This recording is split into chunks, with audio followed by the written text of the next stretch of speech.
ಶ್ರೀ ಹರಿವಾಯುಗುರುಭ್ಯೋ ನಮಃ.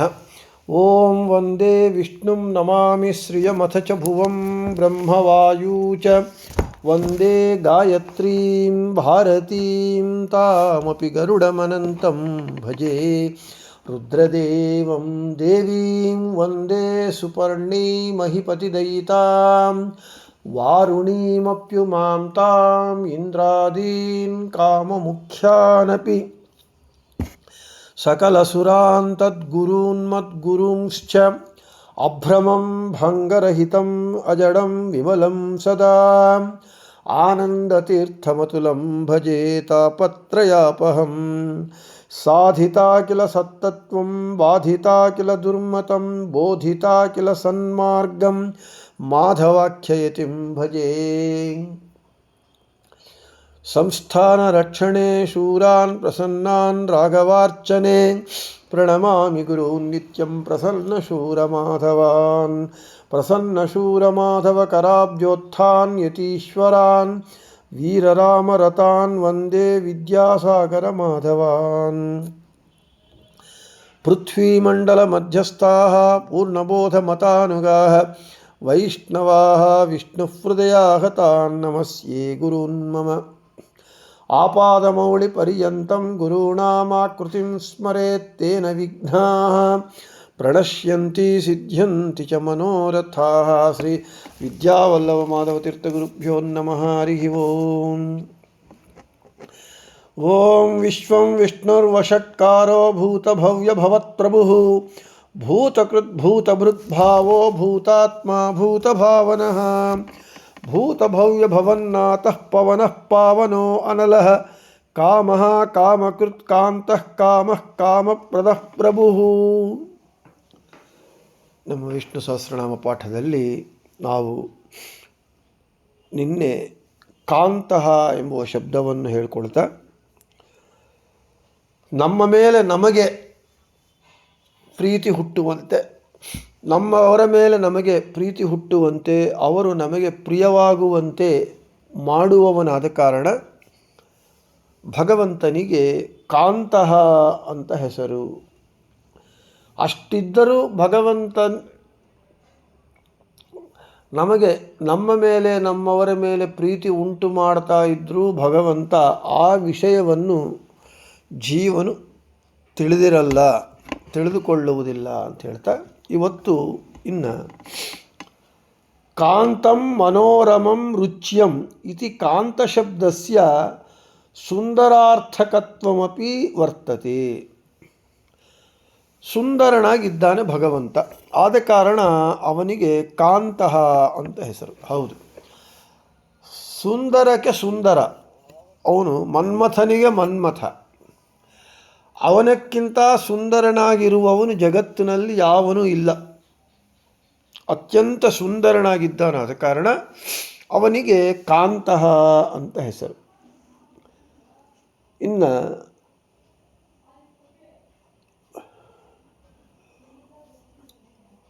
ಈ ತಂತ್ರಸಾರ ಸಂಗ್ರಹದಲ್ಲಿ ಆಚಾರ್ಯರು ಧ್ಯಾಯೇತ್ ಹರಿನ್ ಮಣಿನಿಭಂ ಜಗದೇಕವಂದ್ಯಂ ಸೌಂದರ್ಯ ಸಾರಂ ಅಂತ ಹೇಳ್ತಾ ಇದ್ದಾರೆ. ಸೌಂದರ್ಯ ಸಾರವಾಗಿದ್ದಾನೆ, ಸೌಂದರ್ಯ ಸಾರಭೂತ ಅಂದರೆ ಸೌಂದರ್ಯಕ್ಕೆಲ್ಲ ಅದರಲ್ಲಿರೋ ಸಾರವೆಲ್ಲ ತೆಗೆದು ಒಂದು ಕಡೆ ಇಟ್ಟರೆ ಹಾಗೆ ಸೌಂದರ್ಯದ ಕೇಂದ್ರ ಬಿಂದುವಾಗಿದ್ದಾನೆ ಅಂತ ಆಚಾರ್ಯ ತಂತ್ರಸಾರ ಸಂಗ್ರಹದಲ್ಲಿ ಹೇಳಿದರೆ, ನಾರಾಯಣ ಪಂಡಿತಾಚಾರ್ಯರು ಸುಮಧ್ವ ವಿಜಯದಲ್ಲಿ ಕಾಂತಾಯ ಕಲ್ಯಾಣ ಗುಣೈಕಧಾಮ್ನೇ ನವದ್ಯುನಾಥ ಪ್ರತಿಮಪ್ರಭಾಯ, ಕಾಂತಾಯ ಕಲ್ಯಾಣ ಗುಣೈಕಧಾಮ್ನೇ ನವದ್ಯುನಾಥ ಪ್ರತಿಮಪ್ರಭಾಯ ನಾರಾಯಣಾಯ ಅಖಿಲ ಕಾರಣಾಯ ಶ್ರೀ ಪ್ರಾಣನಾಥಾಯ ನಮಸ್ಕರೋಮಿ ಅಂತೇಳಿ ಭಗವಂತ ಅತಿ ಸುಂದರನಾಗಿರೋದ್ರಿಂದ ಕಾಂತಾಯ ಅಂತೇಳಿ ಎತ್ತು ಕುಂತಾನೆ. ಕಾಂತಾಯ ಕಲ್ಯಾಣ ಗುಣೈಕಧಾಮ್ನೇ, ಕಾಂತಾಯ ಸುಂದರನಾಗಿ ಇರುವವನಿಗೆ ನಮಸ್ಕಾರ ಅಂತ ಹೇಳಿ ಕಾಂತ ಶಬ್ದದಿಂದ ಭಗವಂತನ ಸೌಂದರ್ಯವನ್ನು ವರ್ಣಿಸುತ್ತಾರೆ ಸುಮಧ್ವ ವಿಜಯದಲ್ಲಿ ನಾರಾಯಣ ಪಂಡಿತಾಚಾರ್ಯರು ಮೊಟ್ಟ ಮೊದಲಿನ ಪದದಿಂದ. ಇನ್ನು ಕಸ್ಯ ಸುಖಸ್ಯ ಅಂತಃ ಸೀಮಾ ಕಾಷ್ಟ ಅಂತ ಹೇಳ್ತಾ ಇದ್ದಾರೆ. ಸುಖದ ಪರಮಾವಧಿಯಾಗಿದ್ದಾನೆ, ಪೂರ್ಣ ಸುಖಿಯಾಗಿದ್ದಾನೆ. ಆದ ಕಾರಣ ಭಗವಂತನಿಗೆ ಕಾಂತಃ ಅಂತ ಹೆಸರು. ಭಗವಂತನೇ ಜ್ಞಾನಾನಂದಮಯನಾಗಿರುವಾಗ ಸುಖಕ್ಕೆ ಉತ್ಕೃಷ್ಟವಾದ ಇಷ್ಟಕ್ಕಿಂತ ಇನ್ನು ಹೆಚ್ಚು ಸುಖ ಎಲ್ಲಿದೆ ಅಂದರೆ ಭಗವಂತನಲ್ಲೇ ಇದೆ. ಅವನೇ ಸುಖದ ಒಂದು ಅವಧಿ. ಹೀ ಈಸ್ ದಿ ಲಿಮಿಟ್ ಅಷ್ಟೇ, ಅದು ಅವನಿಗೆ ಮೀರಿ ಇಲ್ಲ ಅಂತ. ಸುಖಕ್ಕೆ ಪರಮಾವಧಿಯಾಗಿದ್ದಾನೆ. ಅಷ್ಟೇ ಅಲ್ಲ, ಪೂರ್ಣ ಸುಖಿಯಾಗಿದ್ದಾನೆ. ನಮ್ಮೆಲ್ಲರ ಸುಖ ಪೂರ್ಣ ಸುಖ ಅಲ್ಲ, ಅಪೂರ್ಣವಾಗೇ ಇರುತ್ತೆ. ಯಾಕೆ? ಅದರಲ್ಲಿ ಯಾವುದೋ ಒಂದು ದುಃಖ ಇದು ಮಿಶ್ರವಾಗಿರುತ್ತೆ. ಆದರೆ ಭಗವಂತನ ಸುಖ ಪೂರ್ಣ ಸುಖವಾಗಿದೆ. ಆದ ಕಾರಣ ಭಗವಂತನಿಗೆ ಕಾಂತಃ ಅಂತ ಹೆಸರು. ಇನ್ನು ಆಚಾರ್ಯರು ಭಾಗವತ ತಾತ್ಪರ್ಯ ನಿರ್ಣಯದಲ್ಲಿ ಶಾಂತಃ ಪೂರ್ಣ ಸುಖತ್ವತಃ ಅಂತ ಬ್ರಹ್ಮತರ್ಕ ವಾಕ್ಯವನ್ನು ಹೇಳ್ತಾರೆ. ಭಗವಂತ ಸುಖದ ಉನ್ನತಿಯ ಕೊನೆಯ ಸೀಮೆ ಆಗಿದ್ದಾನೆ. ಆದ ಕಾರಣ ಶಾಂತ ಅಂತ ಹೇಳಿ, ಮತ್ತು ಶಾಂತಿನಾಮ ಸುಖೋನ್ನತೆ ಅಂತಗತ್ವಾತ್ ಅಂಥೇಳಿ ತೈತರೀಯ ಉಪನಿಷತ್ ಭಾಷ್ಯದಲ್ಲಿ ಆಚಾರ್ಯರು ಬ್ರಹ್ಮಸಾರ ವಾಕ್ಯವನ್ನು ಹೇಳ್ತಾರೆ. ಅರ್ಥಾತ್ ಭಗವಂತನ ಸುಖದ ಉನ್ನತಿಗೆ ಎಂಡ್ ಯಾವುದು ಅಂತ ಹೇಳಿದರೆ, ಭಗವಂತನೇ ಆ ಸುಖದ ಕೊನೆಯ ಎಂಡ್ ಆಗಿದೆ. ಅಂದರೆ ಅದರ ಏನಂತಾರೆ, ಬಾರ್ಡರ್ ಅಂತಾರಲ್ಲ, ಆ ಸುಖೋನ್ನತಿಯ ಕೊನೆಯ ಸೀಮೆ ಆಗಿದ್ದಾನೆ. ಅವನನ್ನು ಅದಕ್ಕೂ ಮೀರಿ ಇನ್ನು ಯಾವುದೂ ಇಲ್ಲ, ಅವನನ್ನು ಮೀರಿ. ಆದ ಕಾರಣ ಅವನು ಶಾಂತ ಅಂತ ಹೇಳಿ. ಮತ್ತು ಶಾಂತಿನಾಮ ಸುಖೋನ್ನತೆ. ಶಾಂತ ಶಬ್ದದಿಂದ ಸುಖೋನ್ನತಿಯ ಕೊನೆ ಅಂತ, ಶಾಂತಿ ಶಬ್ದದಿಂದ ಸುಖದ ಉನ್ನತ ಅಂತ ಹೇಳಿ ಆಚಾರ್ಯರು ಭಗವಂತ ಆದ ಕಾರಣ ಅವನು ಕಾಂತಃ ಅಂತ ಕರೆಯಲ್ಪಡ್ತಾ ಇದ್ದಾನೆ ಅಂತ ಹೇಳ್ತಾರೆ. ಇನ್ನು ಕಂ ಅಂತಃ ಸ್ವರೂಪ ಯಸ್ಯ ಸಹ ಕಾಂತಃ ಅಂತಃಸ್ವರೂಪೇ ನಿಕಟೆ ಹೇಮಚಂದ್ರ ಅಂತ ಹೇಳ್ತಾರೆ. ಭಗವಂತ ಸುಖವೇ ಸ್ವರೂಪವಾಗಿ ಉಳ್ಳವನಾಗಿದ್ದಾನೆ. ಅವನು ಬೇರೆ ಅಲ್ಲ, ಅವನ ಸುಖ ಬೇರೆ ಅಲ್ಲ. ನಾವು ಎಷ್ಟೋ ಬಾರಿ ಹೇಳಿಕೊಂಡಂತೆ ಜ್ಞಾನಾನಂದಗಳೇ ದೇಹವಾಗಿ ಉಳ್ಳವನು. ಜ್ಞಾನ ಬೇರೆ, ಅವನು ಬೇರೆ ಅಲ್ಲ. ಆನಂದ ಬೇರೆ ಅಲ್ಲ, ಅವನು ಬೇರೆ ಅಲ್ಲ. ಸುಖ ಬೇರೆ ಅಲ್ಲ, ಅವನು ಬೇರೆ ಅಲ್ಲ. ಅಂದರೆ ಸುಖವೇ ಸ್ವರೂಪವಾಗಿ ಉಳ್ಳವನು. ನಾವು ಎಷ್ಟೋ ಬಾರಿ ಹೇಳಿಕೊಂಡಂತೆ ಒಂದು ಸಕ್ಕರೆ ಗೊಂಬೆಯಲ್ಲಿ ಆಪಾದಮೌಳಿ ಪರ್ಯಂತ ಸಕ್ಕರೆ ಇರುತ್ತೆ ಹೊರತು ಎಲ್ಲಿ ಸಕ್ಕರೆ ಬಿಟ್ಟು ಬೇರೆ ಇನ್ನೇನು ಇರೋದಿಲ್ಲ ಒಂದು ಸಕ್ಕರೆ ಗೊಂಬೆಯಲ್ಲಿ. ಹಾಗೆ ಸುಖವೇ ಸ್ವರೂಪವಾಗಿ ಉಳ್ಳವನಾಗಿದ್ದಾನೆ ಅಂತ ಹೇಳ್ತಾ, ಇನ್ನು ಆನಂದತ್ವಾತ್ ಕ ಇತ್ಯುಕ್ತ ಶಬ್ದ ನಿರ್ಣಯ ಗ್ರಂಥ ಹೇಳ್ತಾ ಇದೆ, ಭಗವಂತನು ಸುಖ ಸ್ವರೂಪನಾಗಿರೋದರಿಂದಲೇ ಕ ಎಂದು ಕರೆಯಲ್ಪಡ್ತಾ ಇದ್ದಾನೆ. ಕಪಿಲ ಶಬ್ದದಲ್ಲಿ ಕೂಡ ಆ ಕ ಶಬ್ದಕ್ಕೆ ಸುಖ ಅಂತಲೇ ಹೇಳ್ತಾ ಇದ್ದಾರೆ. ಶಬ್ದ ನಿರ್ಣಯ ಹೇಳುತ್ತೆ ಭಗವಂತನು ಸುಖಸ್ವರೂಪಿ ಆದ ಕಾರಣ ಅವನು ಕ ಎಂದು ಕರೆಯಲ್ಪಡ್ತಾ ಇದ್ದಾನೆ ಅಂತ ಹೇಳ್ತಾ ಇದೆ.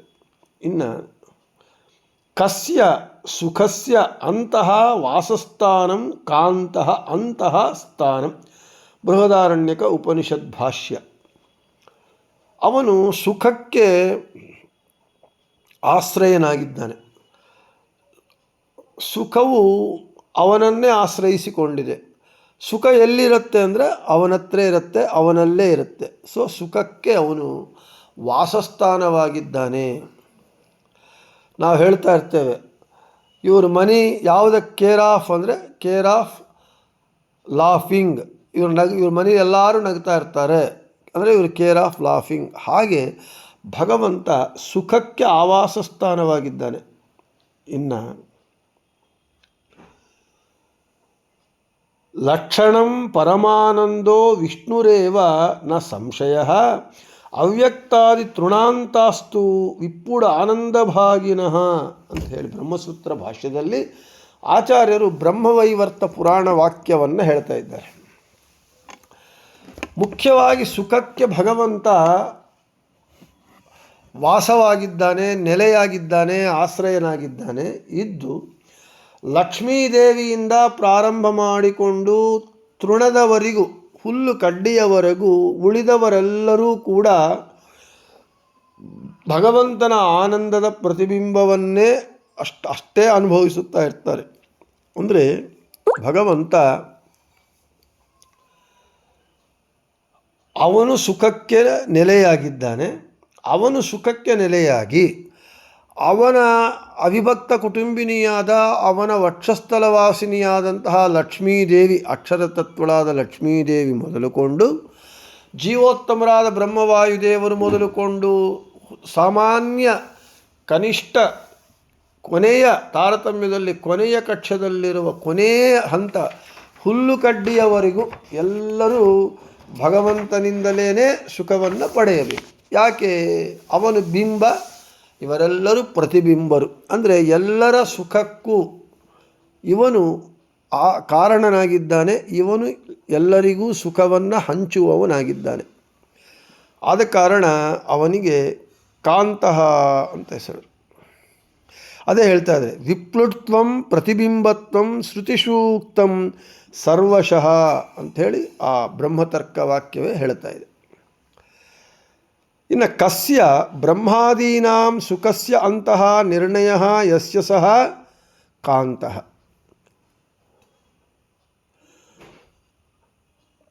ಬ್ರಹ್ಮಾದಿಗಳ ಸುಖದ ನಿರ್ಣಯ ಉಳ್ಳವನು ಅಂದರೆ ಕಸ್ಯ ಬ್ರಹ್ಮಾದೀನಾಂ ಸುಖಸ್ಯ ಅಂತಃ ಅಂದರೆ ನಿರ್ಣಯ ಯಸ್ಯ ಸಹ ಕಾಂತಃ. ಬ್ರಹ್ಮಾದಿಗಳ ಸುಖವು ಯಾರಿಂದ, ಬ್ರಹ್ಮಾದಿಗಳಿಗೆ ಯಾರ್ಯಾರಿಗೆ ಎಷ್ಟೆಷ್ಟು ಸುಖವಿರಬೇಕು ಅಂತ ಯಾರಿಂದ ನಿರ್ಣಯಲ್ಪಡುತ್ತದೋ, ಯಾರು ನಿರ್ಣಯಿಸುತ್ತಾರೋ ಅವರು ಕಾಂತಃ ಅಂತ ಹೇಳ್ತಾರೆ. ಅಂದರೆ ನಮ್ಮ ಮತವೇ ತಾರತಮ್ಯ ಮತ. ಅಕ್ಷರ ತತ್ವಳಾದ ಲಕ್ಷ್ಮೀದೇವಿ ಭಗವಂತ ಆದ ಮೇಲೆ ತಾರತಮ್ಯದಲ್ಲಿ ದೊಡ್ಡವಳು. ಆಕೆಯಾದ ಮೇಲೆ ಜೀವೋತ್ತಮರಾದ ಬ್ರಹ್ಮವಾಯು, ಗರುಡ, ಶೇಷ, ರುದ್ರ, ಇಂದ್ರ, ಕಾಮ ಹೀಗೆಲ್ಲ ತಾರತಮ್ಯದಲ್ಲಿ ಬಂದು ತೃಣಾಂತ ಪರ್ಯಂತದವರೆಗೂ ನಮಗೆ ತಾರತಮ್ಯ ಇದೆ. ಎಲ್ಲರಿಗೂ ಒಂದೇ ಕ್ವಾಲಿಟಿ, ಕ್ವಾಂಟಿಟಿ, ಕ್ವಾಲಿಟೇಟಿವ್ಲಿ ಕ್ವಾಂಟಿಟೇಟಿವ್ಲಿ ಅಂದರೆ ಎಂತಹ ಇದು ಎಷ್ಟು ಕೊಡಬೇಕು, ಯಾವ ಕ್ವಾಲಿಟಿ ಕೊಡಬೇಕು. ಹಾಗೆ ಭಗವಂತ ಬ್ರಹ್ಮಾದಿಗಳಲ್ಲಿ ಯಾರ್ಯಾರಿಗೆ ಎಷ್ಟೆಷ್ಟು ಸುಖ ಕೊಡಬೇಕು, ಎಂತಹ ಸುಖ ಕೊಡಬೇಕು ಎಂಬುದನ್ನು ಭಗವಂತನೇ ನಿರ್ಣಯ ಮಾಡ್ತಾನೆ. ಇದು ಭಗವಂತನಿಂದ ನಿರ್ಣಯ ಆಗೋದರಿಂದ ಬ್ರಹ್ಮಾದಿಗಳ ಸುಖ ಎಷ್ಟೆಷ್ಟು ಅಂಥೇಳಿ ಅವನು ಕಾಂತಃ ಅಂತ ಕರೆಯಲ್ಪಡ್ತಾ ಇದ್ದಾನೆ. ಎಲ್ಲವೂ ಭಗವಂತನ ಅಧೀನವಾಗಿದ್ದಾಗ ಯಾರ್ಯಾರಿಗೆ ಎಷ್ಟೆಷ್ಟು ಆನಂದ ಕೊಡಬೇಕು ಎಂಬುದು ಸಹಜ, ಭಗವಂತನೇ ನಿರ್ಣಯ ಮಾಡ್ತಾನೆ. ಇನ್ನು ಬ್ರಹ್ಮಾದಿ ದೇವತೆಗಳಿಗೆ ಸುಖವನ್ನು ನಿರ್ಣಯ ಮಾಡೋದರಿಂದ ಕಾಂತಃ ಅಂತ ಕರೆಯಲ್ಪಟ್ಟರೆ, ಕಸ್ಯ ಅಸುರಾಣಾಂ ಸುಖಸ್ಯ ಅಂತಃ ನಾಶಃ ಯಸ್ಮಾತ್ ಸಹ. ಅಸುರರ ಸುಖವನ್ನು ನಾಶಪಡಿಸುವವನು. ಕಸ್ಯ ಅಸುರಾಣಾಂ ಸುಖಸ್ಯ ಅಂತಃ ನಾಶಃ. ಅಸುರರ ಸುಖದ ಅಂತ್ಯವು ಅಂದರೆ ನಾಶವು ಯಾರಿಂದಾಗತ್ತೋ ಅವನು ಕಾಂತಃ ಅಂತ ಕರೆಯಲ್ಪಡ್ತಾ ಇದ್ದಾರೆ. ದೇವತೆಗಳಿಗೆ ಸುಖವನ್ನು ಕೊಟ್ಟು ಆನಂದಪಡಿಸೋನಾದರೆ ಎಷ್ಟೆಷ್ಟು ಕೊಡಬೇಕೋ ಅಷ್ಟಷ್ಟು ಕೊಟ್ಟು, ಹಾಗೆ ದೈತ್ಯರಿಗೆ ಅಸುರರ ಸುಖವನ್ನು ನಾಶ ಮಾಡೋದು ಕೂಡ ಮಾಡ್ತಾನೆ. ಆದ ಕಾರಣ ಭಗವಂತನಿಗೆ ಕಾಂತಃ ಅಂತ ಹೆಸರು. ಇನ್ನು ಕಂ ಸಮುದ್ರಸ್ಯ ಜಲಂ ಅಂತತಿ ಬಧ್ನಾತಿ ಇತಿ ಕಾಂತಃ ಅಂತ ಹೇಳ್ತಾ ಇದ್ದಾರೆ. ರಾಮಾವತಾರ ಕಾಲದಲ್ಲಿ ಸೇತು ನಿರ್ಮಾಣ ಮಾಡುವ ಮೂಲಕ ಸಮುದ್ರದ ಜಲವನ್ನು ಬಂಧಿಸಿದ್ದಾನೆ. ಆದ ಕಾರಣ ಬಧ್ನಾತಿ ಇತಿ ಕಾಂತಃ, ಸಮುದ್ರದ ನೀರನ್ನು ಅಡ್ಡಿ ಕಟ್ಟಿದ್ದಾನೆ. ಸೀತಾನ್ವೇಷಣೆ ಮಾಡಿ ಹನುಮಂತ ಲಂಕೆಯಲ್ಲಿ ಸೀತಾದೇವಿ ಇದ್ದಾಳೆ ಅಂತ ಬಂದು ಹೇಳಿದಾಗ ಲಂಕೆಗೆ ಹೋಗಿ ಯುದ್ಧ ಮಾಡಿ ರಾವಣಾಸುರನ ಸಂಹಾರ ಮಾಡಿ ಸೀತಾದೇವಿಯನ್ನು ತರಬೇಕು. ಲಂಕೆಗೆ ಹೋಗಬೇಕು ಅಂದರೆ ಸಮುದ್ರದ ಮೂಲಕನೇ ಹೋಗಬೇಕು. ಹನುಮಂತ ಒಬ್ಬನು ಒಂದು ಸಲ ಹಾರಿದ ಅಂದರೆ ಈ ದಡದಿಂದ ಹೋಗಿ ಲಂಕೆಯಲ್ಲಿ ಸೇರ್ತಾನೆ, ಮಿಕ್ಕವರೆಲ್ಲರಿಗೂ ಸಾಧ್ಯವಿಲ್ಲ. ಆದ ಕಾರಣ ಲಂಕೆಗೆ ಹೋಗಬೇಕು ಅಂದರೆ ಸಮುದ್ರಕ್ಕೆ ಸೇತುವೆ ಕಟ್ಟಬೇಕು. ಆ ಸೇತುವೆ ಕಟ್ಟುವ ಮೂಲಕ ಆ ಸಮುದ್ರದ ಜಲವನ್ನು ಅಡ್ಡಿ ಮಾಡಿದ, ಬಂಧಿಸಿದ. ಆದ ಕಾರಣ ಭಗವಂತನಿಗೆ ಕಾಂತಃ, ಸಮುದ್ರ ಜಲವನ್ನು ಬಂಧಿಸಿರುವ ಕಾರಣ ಭಗವಂತನಿಗೆ ಕಾಂತಃ ಅಂತ ಹೆಸರು ಬಂದಿದೆ ಅಂತ ಹೇಳ್ತಾ ಇದ್ದಾರೆ. ಇನ್ನು ಕಸ್ಯ ಯಮಸ್ಯ ಸಮೀರಸ್ಯ ಬ್ರಹ್ಮಣೋ ವಾ ಅಂತಃ ನಾಶಃ ಯಸ್ಮಾತ್ ಸಹ ಕಾಂತಃ ಕೋ ಬ್ರಹ್ಮಣಿ ಸಮೀರಾತ್ಮ ಯಮದಕ್ಷೇಷು ಭಾಸ್ಕರೇ ಅಂತ ಮೇದಿನಿ ಗ್ರಂಥದಲ್ಲಿ ಹೇಳ್ತಾರೆ. ಯಮನನ್ನು ಅಥವಾ ವಾಯುವನ್ನು ಅಥವಾ ಚತುರ್ಮುಖನನ್ನು ಸಂಹರಿಸುವವನು. ಆದ ಕಾರಣ ಭಗವಂತನಿಗೆ ಯಮಃ ಅಂತ ಹೆಸರು. ಅದಕ್ಕೆ ವಿವರಣೆ ಕೊಡ್ತಾರೆ ಮುಂದೆ. ಮೃತ್ಯುರ್ಯಸ್ಯೋಪಸೇಚನಂ ಅಥೇತಂ ಭಸ್ಮಾಂತಂ ಶರೀರಂ. ಕಾಟಕೋಪನಿಷತ್ತು ಈಶಾವಾಸ್ಯೋಪನಿಷತ್ತಿನಲ್ಲಿ ಹೀಗೆ ಹೇಳ್ತಾ ಇದ್ದಾರೆ. ಜಗತ್ ಸಂಹಾರಕನಾದ ಭಗವಂತನಿಗೆ ಯಮನು ವ್ಯಂಜನ ರೂಪದಲ್ಲಿ ಇರ್ತಾನೆ ಅಂತ ಕಾಟಕೋಪನಿಷತ್ತು ಹೇಳ್ತಾ ಇದೆ. ಅಂದರೆ ಯಮನನ್ನು ಸಂಹಾರ ಮಾಡಬೇಕು ಅಂದರೆ ಜಗತ್ತನ್ನೇ ಸಂಹಾರ ಮಾಡುವವನು ಭಗವಂತ.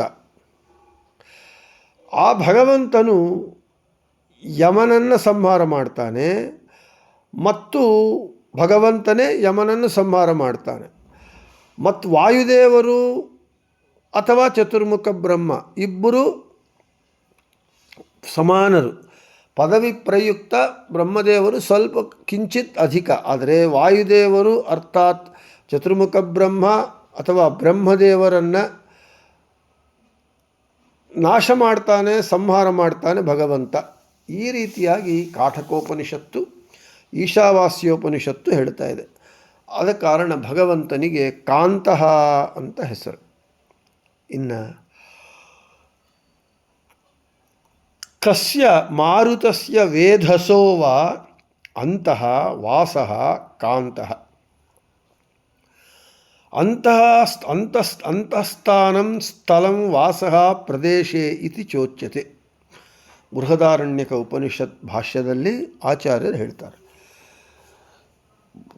ಚತುರ್ಮುಖ ಬ್ರಹ್ಮನಿಗಾಗಲಿ ವಾಯುದೇವರಿಗಾಗಲಿ ವಿಶೇಷವಾಗಿ ವಾಸಸ್ಥಾನ ಆಗಿದ್ದಾನೆ ಭಗವಂತ. ಆದ ಕಾರಣ ಅವನಿಗೆ ಕಾಂತಃ ಅಂತ ಹೆಸರು ಅಂತ ಹೇಳ್ತಾ ಇದ್ದಾರೆ. ಅಂದರೆ ಈ ಚತುರ್ಮುಖ ಬ್ರಹ್ಮನಾಗಲಿ ವಾಯುದೇವರಾಗಲಿ ಇರಬೇಕು ಅಂದರೆ ಎಲ್ಲಿರಬೇಕು? ಭಗವಂತನನ್ನೇ ಆಶ್ರಯಿಸಬೇಕು, ಭಗವಂತನಲ್ಲೇ ಇರಬೇಕು. ಅದಕ್ಕೆ ಅವರಿಗೆ ಚತುರ್ಮುಖ ಬ್ರಹ್ಮನಿಗಾಗಲಿ ವಾಯುದೇವರಿಗಾಗಲಿ ಇವನ ಆಶ್ರಯನಾಗಿರೋದರಿಂದ ಭಗವಂತನಿಗೆ ಕಾಂತಃ ಅಂತ ಹೆಸರು. ಭಗವಂತ ಜಗತ್ತಿಗೆ ಆಶ್ರಯನಾಗಿದ್ದಾನೆ ಅಂದರೆ ಜಗತ್ತು ಭಗವಂತನಲ್ಲಿದೆ, ಭಗವಂತ ಜಗತ್ತಿನಲ್ಲಿದ್ದಾನೆ. ಇದು ಪರಸ್ಪರ. ಅದೇ ನಾನು ನಿಮಗೆ ಕೃಷ್ಣನ ಬಾಲಲೀಲೆ ಹೇಳಿದಾಗ ಯಶೋಧಾದೇವಿ ಕೃಷ್ಣ ಮಣ್ಣು ತಿಂದ ಬಾಯಿ ತೆಗಿ ಅಂತ ಹೇಳಿದಾಗ ಕೃಷ್ಣ ಬಾಯಿ ತೆಗೆದಾಗ ಕೃಷ್ಣನ ಬಾಯಿಯಲ್ಲಿ ಬ್ರಹ್ಮಾಂಡವಿತ್ತು. ಆವಾಗೆ ಕೃಷ್ಣನ ಬಾಯಿಯಲ್ಲಿ ಬ್ರಹ್ಮಾಂಡ ಇದ್ದಾಗ ಕೃಷ್ಣ ಎಲ್ಲಿದ್ದ, ಯಶೋಧಾದೇವಿ ಎಲ್ಲಿದ್ದ ಅಂದರೆ ಕೃಷ್ಣನ ಬಾಯಿಯಲ್ಲಿರುವ ಬ್ರಹ್ಮಾಂಡದಲ್ಲಿ ನಂದಗೋಕುಲ, ಆ ನಂದಗೋಕುಲದಲ್ಲಿ ಕೃಷ್ಣ, ಯಶೋಧಾದೇವಿ ಮತ್ತು ಅಲ್ಲಿ ಕೃಷ್ಣ ಬಾಯಿಯಲ್ಲಿ ಬ್ರಹ್ಮಾಂಡವನ್ನು ಇಟ್ಕೊಂಡಿದ್ದ. ಹೀಗೆ ಪರಂಪರಾಗತವಾಗಿದೆ. ಇದರನ್ನೇ ಚಿಂತನೆ ಮಾಡ್ತಾ ಕನಕದಾಸರು ನೀ ಮಾಯೆಯೊಳಗು ನಿನ್ನೊಳು ಮಾಯೆಯೋ ಅಂತ ಹೇಳಿದ. ಆಲಯ ಬಯಲೊಳಗು ಬಯಲು ಆಲಯದೊಳಗು ಆಲಯ ಬಯಲುಗಳೆರಡು ನಿನ್ನೊಳಗು. ಆದ ಕಾರಣ ಚತುರ್ಮುಖನಿಗೆ ಅಥವಾ ವಾಯುದೇವರಿಗೆ ವಾಸಸ್ಥಾನವಾಗಿದ್ದಾನೆ ಅಂದರೆ ಬ್ರಹ್ಮಾಂಡವೇ ಬ್ರಹ್ಮನ ಶರೀರ. ಈ ಬ್ರಹ್ಮಾಂಡದೊಳಗೆ ಭಗವಂತ ಇದ್ದಾನೆ, ಭಗವಂತನೊಳಗೆ ಬ್ರಹ್ಮಾಂಡವಿದೆ. ಅರ್ಥಾತ್ ಒಟ್ಟು ಇವರಿಗೆ ಆಶ್ರಯನಾಗಿರೋದರಿಂದ, ವಾಸಸ್ಥಾನವಾಗಿರೋದರಿಂದ ಭಗವಂತನಿಗೆ ಕಾಂತಃ ಅಂತ ಹೆಸರು. ಇನ್ನು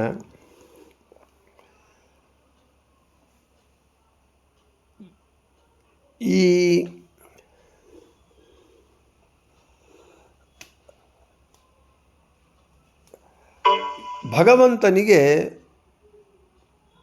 ಭಗವಂತನಿಗೆ ಯಾವುದು ಪ್ರಿಯವೋ ಅದು ನಮಗೆ ಪ್ರಿಯವೋ ಎಂದು ನಮಗೆ ತಿಳಿಯೋದಿಲ್ಲ. ಆದರೆ ಭಗವಂತನು ಪ್ರಿಯನಾಗಿದ್ದಾನೆ ಎಂದು ನಮಗೆ ಹೇಗೆ ಗೊತ್ತಾಗತ್ತೆ ಅಂತ ಹೇಳಿದರೆ ಅದು ಹೇಳ್ತಾರೆ. ಪ್ರಿಯೋ ಹಿ ಜ್ಞಾನಿನೋತ್ಯರ್ಥಂ ಎಂಬ ಗೀತಾದಲ್ಲಿ ಭಗವಂತ ಜ್ಞಾನಿಗೆ ಪ್ರಿಯನು ಅಂತ ಹೇಳಿದ್ದಾನೆ. ಅದಕ್ಕೆ ಜ್ಞಾನಿ ಸಚ ಮಮ ಪ್ರಿಯ ಅಂತ ಹೇಳ್ತಾನೆ ಭಗವಂತ. ಈ ಭಗವಂತನಿಗೆ ಜ್ಞಾನಿಗಳಿಗೆ ಪ್ರಿಯನಾಗಿದ್ದಾನೆ ಭಗವಂತ, ಜ್ಞಾನಿಗಳಿಗೆ ಪ್ರಿಯನಾಗಿದ್ದಾನೆ, ಭಗವಂತನಿಗೆ ಜ್ಞಾನಿಗಳು ಪ್ರಿಯರಾಗಿದ್ದಾರೆ. ಅಂದರೆ ಪರಸ್ಪರ. ಆದರೆ ಭಗವಂತನು ನಮಗೆ ಪ್ರಿಯನಾಗಿದ್ದಾನೆ ಅಂತ ಗೊತ್ತಿದ್ದರೂ ಕೂಡ ಆ ಭಗವಂತನಲ್ಲಿ ನಮಗೆ ಪೂರ್ಣವಾಗಿ ಪ್ರಿಯನಾಗಲಿಕ್ಕೆ, ಭಗವಂತ ನಮಗೆ ಪೂರ್ಣವಾಗಿ ಪ್ರಿಯನಾಗಲಿಕ್ಕೆ ಕಾರಣವಾದಂತಹ ಜ್ಞಾನವು ನಮಗೆ ಇಲ್ಲ. ಆ ಜ್ಞಾನವು ನಾವು ಎಲ್ಲರಿಗೂ, ಇವಾಗ ನಾನು ಹೇಳಿದಂತೆ ಮಧ್ವಾಚಾರ್ಯರು ಪ್ರಿಯತಮಂ ಮಮ ಅಂತ ಹೇಳಿದರು. ಅಂದರೆ ಭಗವಂತನೇ ನನಗೆ ಪ್ರಿಯತಮ ಅಂತ ತಿಳಿದುಕೊಳ್ಳುವಷ್ಟು ಜ್ಞಾನ ಮಧ್ವಾಚಾರ್ಯರಿಗಿತ್ತು. ಆದರೆ ನಮಗಂತಹ ಜ್ಞಾನ ಇಲ್ಲ. ಅಂತಹ ನಮಗೆ ಜ್ಞಾನ ಆಗಬೇಕು ಅಂದರೆ ಯಾರು ಭಗವದ್ಜ್ಞಾನಿಗಳಾಗ್ತಾರೋ ಅವರಿಗೆ ಭಗವಂತ ಪ್ರಿಯನಾಗ್ತಾನೆ. ನಮಗೆ ಒಂದು ಪದಾರ್ಥ ಲೌಕಿಕವಾಗಿ ಹೇಳಬೇಕು ಅಂತ ಹೇಳಿದರೆ, ಒಬ್ಬರಿಗೆ ಒಂದು ಮೈಸೂರು ಪಾಕೋ ಲಾಡುನ ಭಾಳ ಇಷ್ಟ. ಆ ಮೈಸೂರು ಪಾಕು ಲಾಡು ಇಷ್ಟ ಆಗಬೇಕು ಅಂತ ಹೇಳಿದರೆ ಅದರ ಕುರಿತು ನಮಗೆ ತಿಳಿದಿರಬೇಕು. ಮೈಸೂರು ಪಾಕ್ ಅಂದರೆ ಏನು, ಲಾಡು ಅಂದರೆ ಏನು, ಅದು ಹೇಗೆ ಮಾಡ್ತಾರೆ, ಎಷ್ಟು ರುಚಿಯಾಗಿರುತ್ತೆ ಅಂತೆಲ್ಲ ತಿಳಿದಾಗ ನನಗೆ ಈ ಲಾಡು ಭಾಳ ಇಷ್ಟ ಅಂತ ಹೇಳ್ತೇವೆ. ಹಾಗೆ ಭಗವಂತನು ನಮಗೆ ಪ್ರಿಯನಾಗಬೇಕು ಅಂತ ಹೇಳಿದರೆ ಭಗವಂತನ ಕುರಿತು ತಿಳ್ಕೋಬೇಕು. ಭಗವಂತನ ಕುರಿತು ತಿಳ್ಕೋಬೇಕು ಅಂದರೆ ಭಗವಂತನ ಜ್ಞಾನವನ್ನು ಪಡೆಯಬೇಕು. ಆದ ಕಾರಣ ಭಗವಂತನಿಗೆ ನಾವು ಪ್ರಿಯರಾಗಬೇಕು, ನಮಗೆ ಭಗವಂತನು ಪ್ರಿಯನಾಗಬೇಕು ಅಂತ ಹೇಳಿದರೆ ಜ್ಞಾನ ಸಂಪಾದನೆ ಒಂದೇ ಅದಕ್ಕೆ ಮಾರ್ಗ ಅಂತ ಹೇಳ್ತಾ, ಇನ್ನು ಬೃಹತಿ ಸಹಸ್ರದ ಪ್ರಕಾರ ಓಂ ಕಾಂತಾಯ ನಮಃ, ಓಂ ನೃಭಿಃ ತಮಿನ್ಮಿಹತ್ವಾ ಜಿಷೂತೆ ಮರ್ಭೆ ಹವಾಮಹೇ ಸ ವಾಜೇಷು ಪ್ರಣೋವಿಶತು ತಾ ಅಸ್ಯ ಸೂದದೋಹಸಃ ಸೋಮಂ ಶ್ರೀಣಂತಿ. ನಾವು ತಮಿತ್ ಆ ಇಂದ್ರನನ್ನೇ, ಮಹತ್ಸು ಅತಿ ದೊಡ್ಡ, ವಾಜೇಶು ಯುದ್ಧಗಳಲ್ಲಿ, ಉತ ಮತ್ತು ಅರ್ಭೆ ಸಣ್ಣ ಸಂಕಟಗಳಲ್ಲಿಯೂ, ಹವಾಮಹೆ ಕರೆಯುತ್ತೇವೆ. ಇವನನ್ನೇ ಕರೆಯುವುದು ನಿಶ್ಚಿತ. ನಮ್ಮಿಂದ ಕರೆಯಲ್ಪಟ್ಟ ಅವನು ನೃಭಿಹಿ ಸೇನಾನಾಯಕರಿಂದ ಕೂಡಿ, ವಾಜೇಶು ಯುದ್ಧಗಳಲ್ಲಿ, ನಮ್ಮನ್ನು ಅವಿಶತು ಚೆನ್ನಾಗಿ ರಕ್ಷಿಸಲಿ. ಇಂದ್ರನೇ ಸೂದದೋಹಸಃ ಕರ್ಮಪ್ರವರ್ತಕನಾದ ನಿನ್ನ ಪಾನಕ್ಕಾಗಿ ತಾಹ ನೀರನ್ನು, ಸೋಮರಸವನ್ನು ಶ್ರೀಣಂತಿ ಬೆರೆಸುತ್ತಾರೆ. ನಮಗೆ ಸಣ್ಣ ಸಂಕಟವಾಗಲಿ ದೊಡ್ಡ ಸಂಕಟವಾಗಲಿ, ಸಂಕಟ ಬಂದಾಗ ವೆಂಕಟರಮಣ, ನಾವು ಅವನನ್ನೇ ಸಂಕಟವಾಗಲಿ ಗಂಡಾಂತರವಾಗಲಿ ಯುದ್ಧವೇ ಆಗಲಿ ನಮಗೆ ನಾವು ಭಗವಂತನನ್ನೇ ಶರಣು ಹೊಂದುತ್ತೇವೆ. ಭಗವಂತನ ನಾಮವೇ ನಮಗೆ ಬೇಕು. ಯಾಕೆ? ಭಗವಂತನ ನಾಮೋಚ್ಚಾರಣೆ ನಮ್ಮ ಸಂಕಟಗಳನ್ನು, ನಮ್ಮ ದುರಿತಗಳನ್ನು ನಾಶ ಮಾಡುತ್ತೆ. ಆದ ಕಾರಣ ಭಗವನ್ನಾಮ ಸ್ಮರಣ ಭಾಳ ಮಹಿಮಾನ್ವಿತವಾದದ್ದು. ಅದಕ್ಕೆ ಹರಿಯ ನಾಮಕ್ಕೆ ಹರಿಯದ ಪಾಪ ಈ ಲೋಕದೊಳಗೆ ಇಲ್ಲವೆಂಬುದು ಖರೆ ಧರೆ ಅಂತ ಹೇಳ್ತಾ ಇದ್ದಾರೆ. ಆದ ಕಾರಣ ನಾವು ಭಗವಂತನ ನಾಮವನ್ನೇ ಸ್ಮರಿಸಬೇಕು, ಭಗವಂತನನ್ನೇ ಆಶ್ರಯಿಸಬೇಕು. ಭಗವಂತನನ್ನೇ ಕರೆದಾಗ ನಾವು ಅನ್ಯಥಾ ಶರಣಂ ನಾಸ್ತಿ ತ್ವಮೇವ ಶರಣಂ ಮಮ ಅಂತ ಭಗವಂತನನ್ನು ಯುದ್ಧದಲ್ಲಾದರೂ ಕರೆದಾಗ ಅವನು ನಮ್ಮನ್ನು ಬಂದು ರಕ್ಷಿಸುತ್ತಾನೆ ಅಂತ ಅದೇ ಹೇಳ್ತಾ ಇದ್ದಾರೆ. ಇವನು ನಮ್ಮ ಎಲ್ಲ ಸಣ್ಣದು ದೊಡ್ಡದು ಎಲ್ಲ ಸಂಕಟಗಳಲ್ಲಿ, ಯುದ್ಧದಲ್ಲಿ ನಾವೇನು ಮಾಡ್ತೇವೆ? ಭಗವಂತನನ್ನೇ ಕರೆಯುತ್ತೇವೆ. ಅವನು ನಮ್ಮ ಇಚ್ಛೆಗೆ ವಿಷಯನಾಗಿದ್ದಾನೆ. ದ್ರೌಪದಿ ದೇವಿ ಕಷ್ಟ ಬಂದಾಗ ಕೃಷ್ಣ ಅಂತ ಕೂಗಿಕೊಂಡ್ಳು. ಗಜೇಂದ್ರನಿಗೆ ಕಷ್ಟ ಬಂದಾಗ ಅವನು ಹರಿ ಅಂತ ಕೂಗಿಕೊಂಡ. ಹಾಗೆ ನಮ್ಮ ಕಷ್ಟಗಳು ಬಂದಾಗ ಯುದ್ಧಗಳಲ್ಲಿ ನಾವು ಅವನನ್ನು ಕೇಳ್ತೇವೆ, ಅವನನ್ನು ಪ್ರಾರ್ಥಿಸುತ್ತೇವೆ, ಅವನನ್ನು ಆಶ್ರಯಿಸುತ್ತೇವೆ. ಹೀಗೆ ಅವನು ನಮ್ಮ ಇವಿಷ್ಟು ಸಂಕಟಗಳಲ್ಲಿ, ಯುದ್ಧಗಳಲ್ಲಿ ನಮ್ಮ ಇಚ್ಛೆಗೆ ವಿಷಯನಾಗಿದ್ದಾನಾದ ಕಾರಣ ಅವನು ಕಾಂತಃ ಅಂತ ಕರೆಯಲ್ಪಡ್ತಾ ಇದ್ದಾನೆ. ಕಮು ಕಾಂತೌ ಇಚ್ಛಾ ವಿಷಯತ್ವಾತ್ ಕಾಂತಃ ಯುದ್ಧಾದೌ ಅಪೇಕ್ಷಣೀಯ ಇತಿ ಕಾಂತಮೂರ್ತಿ ಅಂತ ಹೇಳ್ತಾ ಇದ್ದಾರೆ. ಆದ ಕಾರಣ ಭಗವಂತನಿಗೆ ಕಾಂತಃ ಅಂತ ಹೆಸರು. ಇನ್ನು ಯಥಾ ಪ್ರಕಾರ ಒಂದು ವಾಕ್ಯದಲ್ಲಿ ನಾವು ಕಾಂತ ಶಬ್ದಕ್ಕೆ ಎಲ್ಲ ವ್ಯಾಖ್ಯಾನಕಾರರು ಏನು ಹೇಳಿದ್ದಾರೆ ಅಂತ ಹೇಳಿದಾಗ, ಕಾಂತ ಅಂದರೆ ಪ್ರಧಾನವಾಗಿ ಪ್ರಿಯನಾಗಿರುವವನು. ವಿದ್ಯಾಧಿರಾಜರು ಹೇಳ್ತಾರೆ ಪ್ರಿಯತ್ವಾತ್ ಕಾಂತಃ, ಸ್ವಾಭಾವಿಕವಾಗಿ ಎಲ್ಲರಿಗೂ ಪ್ರಿಯನಾಗಿದ್ದಾನಾದ ಕಾರಣ ಕಾಂತಃ ಅಂತ ಹೆಸರು. ಸತ್ಯಸಂಧ ತೀರ್ಥರು ಕಸ್ಯ ಬ್ರಹ್ಮಾದಿ ಸುಖಸ್ವರೂಪಸ್ಯ ಅಂತಃ ನಿರ್ಣಯ ಯಸ್ಮಾತ್ ಇತಿ, ಬ್ರಹ್ಮಾದಿಗಳ ಸುಖ ಯಾರಿಂದ ಆಗಲ್ಪಡುತ್ತೋ ಅವನು ಕಾಂತಃ. ರಘುನಾಥ ತೀರ್ಥರು ಇಚ್ಛಾ ವಿಷಯತ್ವಾತ್, ಪ್ರಧಾನವಾಗಿ ನಮ್ಮೆಲ್ಲರ ಇಚ್ಛೆಗೆ ಅವನು ವಿಷಯನಾಗಿದ್ದಾನಾದ ಕಾರಣ ಅವನಿಗೆ ಕಾಂತಃ ಅಂತ ಹೆಸರು ಅಂತ ಹೇಳಿದಲ್ಲಿ ಕಾಂತ ಶಬ್ದವನ್ನು ಮುಗಿಸಿ ನಾಳೆ ಕಾಮಃ ಎಂಬುವಂತಹ ಭಗವಂತನ ನಾಮವನ್ನು ಹೇಳಿಕೊಳ್ಳೋಣ ಅಂತ ಹೇಳ್ತಾ ಶ್ರೀಕೃಷ್ಣಾರ್ಪಣಮಸ್ತು ಮಧ್ವೇಶಾರ್ಪಣಮಸ್ತು. ಎಲ್ಲರಿಗೂ ಶುಭ.